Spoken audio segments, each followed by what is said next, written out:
Yoga philosophy কি? যোগ ব্যায়াম। যোগা হলো শরীর ও মনের সুস্থতার এক প্রাচীন ভারতীয় পদ্ধতি, যা শারীরিক ভঙ্গি, আসন, শ্বাস প্রশ্বাসের কৌশল, প্রাণায়াম এবং ধ্যান মেডিটেশন এর মাধ্যমে মানসিক প্রশান্তি, শারীরিক নমনীয়তা ও শক্তি বৃদ্ধি করে, চাপ কমায় এবং মনকে শান্ত ও কেন্দ্রীভূত রাখতে সাহায্য করে। এটি শুধুমাত্র ব্যায়াম নয়, এটি একটি আধ্যাত্মিক অনুশীলন যা শরীর ও আত্মার মধ্যে সংযোগ স্থাপন করে। যোগব্যায়ামের মূল বিষয় আসন, বিভিন্ন শারীরিক ভঙ্গি যা শরীরকে শক্তিশালী ও নমনীয় করে তোলে, যেমন মৎস্যাসন ও সেতুকাসন। প্রাণায়াম।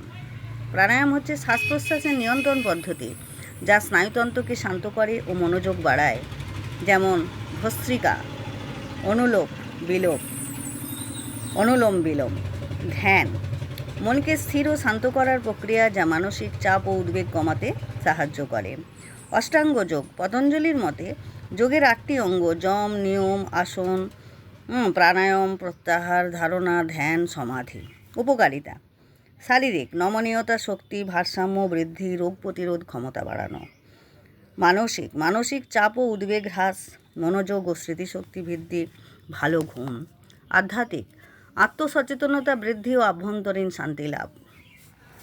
ঐতিহাসিক প্রেক্ষাপট: যোগের উৎপত্তি প্রায় 5000 বছরেরও বেশি আগে সিন্ধু সরস্বতী সভ্যতায়। প্রাচীন গ্রন্থ ঋগ্বেদ, উপনিষদ, ভগবদ্গীতা এবং পতঞ্জলির যোগসূত্রের বিস্তারিত বর্ণনা পাওয়া যায়।